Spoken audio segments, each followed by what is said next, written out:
Hi everyone, this is Aaron, and today we're going to talk about the brand new Mac App Store. This App Store was announced at the last press conference that was held by Apple, or keynote, and Steve Jobs showed it off a little bit. So it's finally here. So let's go ahead and take a look at it. So in order to download it, if you don't have it already, there's a couple requirements. You need to have Mac OS X Snow Leopard. If you don't have that, you need to either update to Snow Leopard or wait till the next release.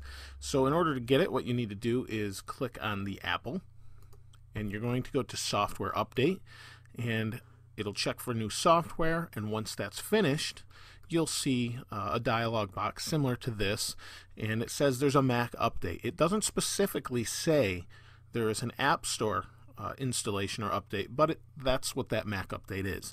So what happens once you restart and that's all installed, when you reboot, what you'll get is this App Store icon down here. So let's go ahead and open it.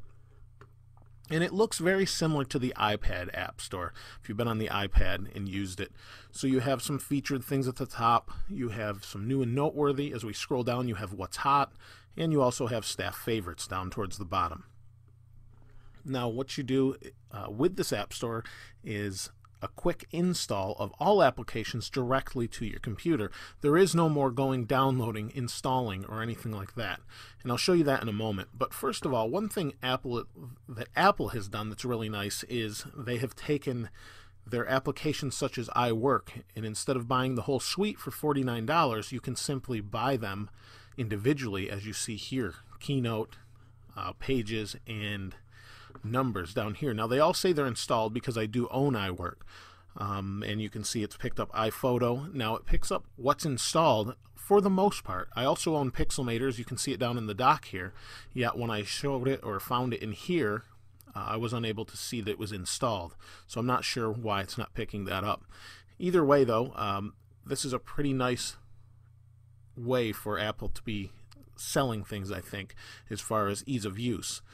They've done some things price-wise that are really nice too. If we go over to here and look at Aperture, which is normally $199, it's only $79.99 on their store. So that's a huge advantage for those that don't have it already and want some serious photo editing program capabilities. Hopefully they do that with things such as Final Cut in the future, so you don't have to buy everything. So we'll go back. And as you can see, when I clicked on that, let's do that again. When I click on Aperture 3 or any of these applications, it opens up and gives you a description, gives you some license information, things like that, gives you pictures just like it does on the iPad. Very similar. Customer reviews at the bottom, although there aren't very many since this is a new store. So I think that's a pretty nice implementation. I don't think you can buy that program on eBay for that cheap, so I think that's a pretty good deal. So let's take a look at how we install an application. Here we have Swackit. This is a free application, so we'll try that. Click Free. It's going to ask for your Apple ID. This would be the same as the one for your iPad or iPhone or iPod Touch. Click Free. There we go. You see it just moved it from here down into the dock. It installed, and it's that simple. Now we can open the application. Now I'm not going to go into that application, but that's pretty neat, I think, and it shows it quite nicely. So now that it shows it's installed, one of the questions is, how do we remove it? Well, at least on this version of OS X, we can take it out of the dock. That doesn't remove it, but it shows up in your applications folders here, just like any other application. So if we want to remove it, we just drag it to the trash, put in our password to delete. Now it's gone. Now it doesn't pick up that it's not installed until I close the program, close the App Store, and reopen it. Then you'll see. And you can see it's pretty quick too. Now it says free, it doesn't show installed, so it's nice. We also have some options such as sort of like ping, where it says copy link or tell friend. I don't know if it uses ping specifically, but it's kind of neat.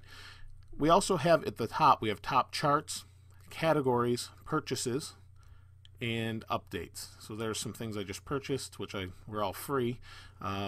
Stuff it was taking a long time, so I never finished it, but let's go ahead and install that.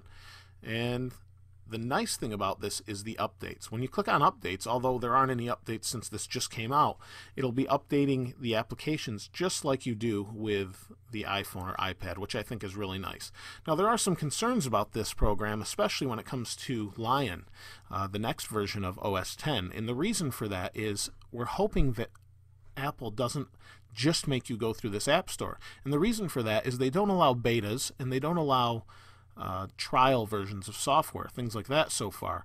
So because of that, the only way to get that would be to participate in a beta would be to install it how you install the older programs, which works fine, but we're just hoping they allow it. I can't see why they wouldn't, but you never know. Apple does have a tendency to lock some things down pretty good.